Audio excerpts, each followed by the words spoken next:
Hi hello ನಮಸ್ತೆ. ಇವತ್ತಿನ ವಿಡಿಯೋದಲ್ಲಿ ನಾನು ನನ್ನ ಒಂದು ಸ್ಮಾಲ್ ರುಟೀನನ್ನು ನಿಮ್ಮ ಜೊತೆಗೆ ಶೇರ್ ಮಾಡ್ಕೊತೀನಿ. ಹಾಗೆ ನಾನು ಸ್ವಲ್ಪ ಹೊರಗಡೆ ಹೋಗಿದ್ದೆ, ಏನು ಪರ್ಚೇಸ್ ಮಾಡ್ಕೊಂಡೆ ಅಂತ ಹೇಳಿ ಕೂಡ ಇದರಲ್ಲಿ ಶೇರ್ ಮಾಡ್ತೀನಿ ಆಯಿತಾ.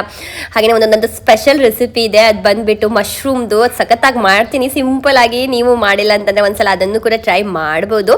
ಬೆಳಿಗ್ಗೆ ಏನಪ್ಪ ಅಂತಂದರೆ ಇವತ್ತು ನಾನು ಮೆತ್ತೆ ದೋಸೆ ಮಾಡಿದ್ದೆ. ನನಗೆ ಮೆತ್ತೆ ದೋಸೆ ಅಂದರೆ ತುಂಬಾ ಖುಷಿ, ನನಗೂ ಶ್ರೀಧರ್ಗೂ ಹಾಗೂ ಮಕ್ಕಳಿಗೂ ಕೂಡ ತುಂಬಾ ಇಷ್ಟ ಆಗುತ್ತೆ. ತುಪ್ಪದ ಜೊತೆ ತಿನ್ನಬೇಕಾದ್ರೆ ಎಷ್ಟು ಚೆನ್ನಾಗಿರುತ್ತೆ ಅಲ್ವಾ, ಹೇಳೋದಕ್ಕೆ ಬಾಯಲ್ಲಿ ನಂಗೆ ನೀರು ಬರ್ತಾ ಇದೆ ಇವಾಗ. ಹಾಗೇನೆ ಇಲ್ಲಿ ನಾನು ಏನು ಗೊತ್ತಾ, ಕೊಕೊನಟ್ ಆಯಿಲ್ಗೆ 1 ಸ್ಪೂನ್ ಆಗುವಷ್ಟು ಕೊತ್ತಂಬರಿ ಬೀಜ, ಹಾಗೆಯೇ ಒಂದು ಅರ್ಧ ಸ್ಪೂನ್ ಆಗುವಷ್ಟು ಜೀರಿಗೆನ ಹಾಕೊಂಡು ಚೆನ್ನಾಗಿ ಈ ರೀತಿ ಒಮ್ಮೆ ರೋಸ್ಟ್ ಮಾಡ್ಕೊತಾ ಇದ್ದೀನಿ. ಹಾಗೆಯೇ ಒಂದು 4-5 ಎಸ್ಲು ಗೋಡಂಬಿ ಇದೆಯಲ್ಲ ಅದನ್ನು ಹಾಕೊತಾ ಇದ್ದೀನಿ. ಹಾಗೆ ಇಲ್ಲಿ ನೋಡ್ಬೋದು, ಒಂದು ಆನಿಯನನ್ನು ಕಟ್ ಮಾಡ್ಕೊಂಡು ಹಾಕೊತಾ ಇದ್ದೀನಿ. ಒಂದು 2-3 ಎಸ್ಲಾಗುವಷ್ಟು ಬೆಳ್ಳುಳ್ಳಿಯನ್ನು ಹಾಕೊತಾ ಇದ್ದೀನಿ. ಚೆನ್ನಾಗಿ ಈ ರೀತಿಯಾಗಿ ಒಂದ್ಸಲ ರೋಸ್ಟ್ ಮಾಡ್ಕೊಳ್ಬೇಕು. ಆಮೇಲೆ ಇದಕ್ಕೆ ಒಂದು ಸ್ವಲ್ಪ ಗರಂ ಮಸಾಲೆನೇ ಹಾಕೊತಾ ಇದ್ದೀನಿ. ಹೋಲ್ ಗರಂ ಮಸಾಲೆ ಬರುತ್ತಲ್ವಾ, ಅದರಲ್ಲಿ ಹಾಫ್ ಹಾಕೊತಾ ಇದ್ದೀನಿ. ಹಾಗೆಯೇ ಎಲ್ಲ ಚೆನ್ನಾಗಿ ರೋಸ್ಟ್ ಆದಮೇಲೆ ಕೊತ್ತಂಬರಿ ಸೊಪ್ಪನ್ನು ಹಾಕೊತಾ ಇದ್ದೀನಿ. ಒಂದು ಮೆಣಸನ್ನು ಕಟ್ ಮಾಡಿ ಹಾಕಿದ್ದೀನಿ. ಹಾಗೆಯೇ ಟೊಮೆಟೊನ ಹಾಕೊತಾ ಇದ್ದೀನಿ. ಇದನ್ನು ಒಂದ್ಸಲ ಈ ರೀತಿಯಾಗಿ ಫ್ರೈ ಮಾಡ್ಕೊಳ್ಳಿ. ತುಂಬ ಫ್ರೈ ಮಾಡ್ಕೊಳ್ಬೇಕಂತ ಇಲ್ಲ. ಗ್ಯಾಸನ್ನು ಆಫ್ ಮಾಡಿದ ಮೇಲೆ ಒಂದು ಸ್ವಲ್ಪ ಫ್ರೈ ಮಾಡ್ಕೊಂಡು ಸಾಕು. ಹಾಗೇನೆ ಇಲ್ಲಿ ನೋಡ್ಬೋದು, ನಾನು ಕಡಿಬೇಕಾದ್ರೆ ಒಂದು ಸ್ವಲ್ಪ ಕಾಯಿಯನ್ನ ಹಾಕೊತಾ ಇದ್ದೀನಿ. ಕಾಯಿ ತುರಿ ಹಾಕೊಂಡು ಕಡಿದ್ರೆ ಅದ್ರ ಟೇಸ್ಟಿನೇ ಚೇಂಜ್ ಆಗಿರುತ್ತೆ. ಇಲ್ಲಿ ನೋಡ್ಬೋದು, ಸ್ವಲ್ಪ ಕೊಕೊನಟ್ ಆಯಿಲ್ಗೆ ಮಶ್ರೂಮು ಮತ್ತೆ ಕ್ಯಾಪ್ಸಿಕಮ್ ಹಾಕಿದ್ದೀನಿ, ಅರಿಶಿನ ಪೌಡರ್ ಮತ್ತು ಉಪ್ಪನ್ನು ಹಾಕಿಬಿಟ್ಟು ನಾನು ಕರೆದಿದ್ದೆ ಅಲ್ವಾ, ಆ ಮಿಶ್ರಣನ ಇದಕ್ಕೆ ಹಾಕೋತಾ ಇದ್ದೀನಿ. ನಿಜವಾಗ್ಲೂ ಗೈಸ್ ಒಂದ್ಸಲ ಟ್ರೈ ಮಾಡಿ ಆಯಿತಾ. ಎಷ್ಟು ಚೆನ್ನಾಗಿ ಬರುತ್ತೆ ಅಂತಂದರೆ ಖಂಡಿತವಾಗ್ಲೂ ನೀವು ಖುಷಿ ಪಡ್ತೀರಾ. ಹಾಗೆಯೇ ಎಷ್ಟು ಬೇಕು ಅಷ್ಟು ಹದದಲ್ಲಿ ನೀರನ್ನು ಹಾಕ್ಕೊಂಡ್ರೆ ಆಯಿತು. ಸ್ವಲ್ಪ ಹೊತ್ತವರೆಗೆ ಬೇಯಿಸ್ಕೋಬೇಕು. ಇದು ಇಡ್ಲಿ ಜೊತೆಗಿರ್ಬೋದು, ಅನ್ನ ಸಾರು ಜೊತೆಗೆ ಎಲ್ಲ ತುಂಬ ಸಖತ್ತಾಗಿರುತ್ತೆ ಗೈಸ್, ತುಂಬಾ ಚೆನ್ನಾಗಿರುತ್ತೆ. ಹಾಗೆಯೇ ಶ್ರೀಧರ್ ಅವರು ಬರಬೇಕಾದ್ರೆ ಏನೋ ನಾನು ನಳಪಾಕ ಮಾಡ್ತೀನಿ ಅಂತ ಹೇಳಿ ಹಣ್ಣೆಲ್ಲ ತೊಗೊಬಂದಿದ್ದಾರೆ. ಡ್ರ್ಯಾಗನ್ ಫ್ರೂಟು ಮತ್ತು ಇದಿದೆಯಲ್ಲ ಅದೇನದು, ಹಾಗೆಯೇ ವಾಟರ್ ಮೆಲನ್ ತೊಗೊಬಂದಿದ್ದಾರೆ. ಅದಕ್ಕೆ ಸ್ವಲ್ಪ ಐಸ್ ಹಾಕ್ಕೊಂಡು ನೀರು ಹಾಕಬೇಕು, ಒಂದು ಸ್ವಲ್ಪ ಸಕ್ಕರೆ ಹಾಕ್ಬಿಟ್ಟು ಚೆನ್ನಾಗಿ ಕಡಿಬೇಕು.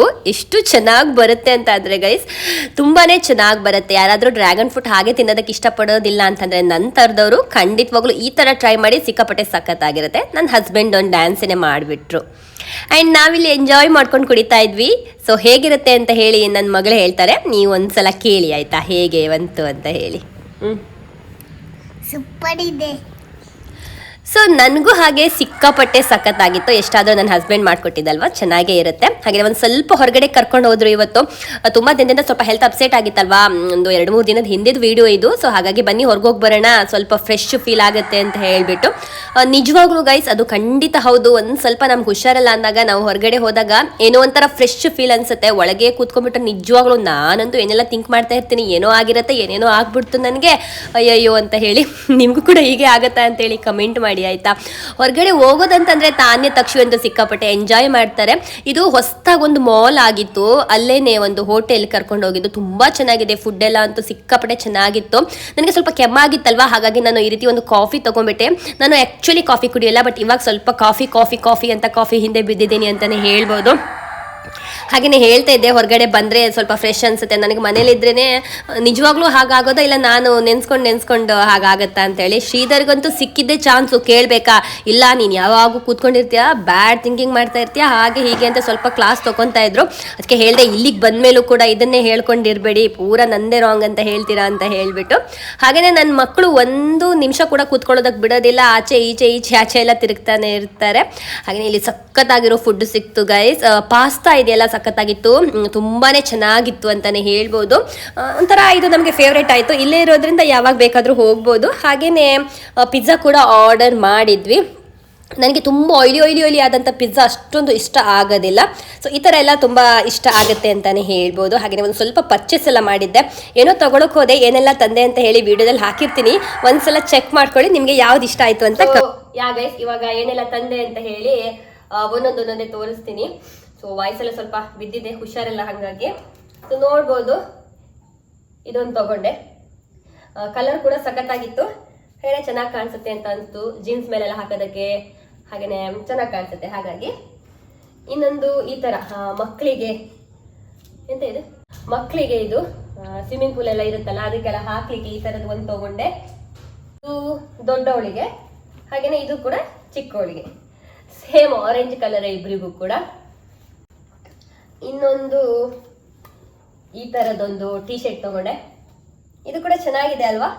Black colour. ಆಲ್ಮೋಸ್ಟ್ ನನ್ನ ಹತ್ರ ಇರೋದು ಬ್ಲ್ಯಾಕ್ ಅಂಡ್ ವೈಟ್ ಜಾಸ್ತಿ ನಾನು ತಗೊಳ್ಳೋದು ಅದೇ ತರ ನೀವು ನೋಡಿಬೇಕಾದ್ರೆ. ಸಾರಿ. ಅಂಡ್ ಈ ತರದೊಂದು ತಗೊಂಡೆ. ಆಕ್ಚುಲಿ ಈ ತರದ್ ನನ್ನ ಹತ್ರ ಇಲ್ಲ, ಹಾಗಾಗಿ ನೋಡಿ ಸ್ಲೀವ್ ಇಷ್ಟು ದೊಡ್ಡದಿದೆ ಅಂಡ್ ಚೆನ್ನಾಗಿದೆ, ಇದು ಚೆನ್ನಾಗಿ ಕಾಣಿಸುತ್ತೆ ಅನ್ಸುತ್ತೆ. ಇದೊಂದು ತಗೊಂಡೆ. ಹಾಗೇನೆ ಈ ತರದ ಇನ್ನೊಂದು ಟೀ ಶರ್ಟ್ ತಗೊಂಡೆ. ಹೋಗಿದ್ದೇನಂತಂದ್ರೆ ಜಸ್ಟ್ ಮಕ್ಳಿಗೆ ಒಂದಿಷ್ಟು ಸಾಫ್ಟ್ ತರಬೇಕು ಅಂತ ಹೋಗಿದ್ದು, ಬಟ್ ಹೋದ್ಮೇಲೆ ಕೇಳ್ಬೇಕಾ, ಹೋಗಿದ್ದು ಒಂದ್ ಕಡೆ ಆದ್ರೆ ತಗೊಳ್ಳೋದು ಒಂದು ಅಂತ ಆಯ್ತು. ನಿಮ್ದಲ್ಲಿ ಏನೋ ಇರ್ತದಲ್ಲ, ಶಾಂಪೂ ಏನಿತ್ತಲ್ಲ ಒಂದೇ ಶಾಂಪೂ ತಂದಿದ್ರೆ. ಸೊ ಈ ತರದ್ದು ಬೇಬಿ ಮಕ್ಳಿಗೆ ಸ್ನಾನ ಮಾಡಿಸ್ಲಿಕ್ಕೆ ಇದನ್ನ ತಗೊಂಡ್ಬಂದೆ. ನಾನು ಇದೇ ತರ ಲಿಕ್ವಿಡ್ ಅಲ್ಲಿ ತಗೊಳ್ಳೋದು, ಸೋಪ್ ಎಲ್ಲ ಯೂಸ್ ಮಾಡೋದಿಲ್ಲ, ಹಾಗಾಗಿ. ಮತ್ತೆ ಶಾಂಪೂ ಅದು ಇದು ಎಲ್ಲ ಪರ್ಚೇಸ್ ಇರುತ್ತಲ್ವಾ, ಅದನ್ನೆಲ್ಲ ತಗೊಂಡ್ಬಂದೆ. ಇವತ್ತಿನ ವಿಡಿಯೋನ ಇಲ್ಲಿಗೆ ಎಂಡ್ ಮಾಡ್ತೀನಿ. ಹೋಪ್ ನಿಮ್ಗೆ ವಿಡಿಯೋ ಇಷ್ಟ ಆಗಿರ್ಬೋದು ಅಂತ ಭಾವಿಸ್ತೀನಿ. ಇಷ್ಟ ಆದಲ್ಲಿ ಲೈಕ್, ಶೇರ್ ಅಂಡ್ ಕಮೆಂಟ್, ಹಾಗೆ ಚಾನಲ್ ಅನ್ನ ಸಬ್ಸ್ಕ್ರೈಬ್ ಮಾಡ್ಕೊಂಡು ನೋಡಿ. Thank you for watching. ಮುಂದಿನ ವಿಡಿಯೋದಲ್ಲಿ ಮತ್ತೆ ಭೇಟಿಯಾಗೋಣ. ಅಲ್ಲಿವರೆಗೂ ಧನ್ಯವಾದಗಳು.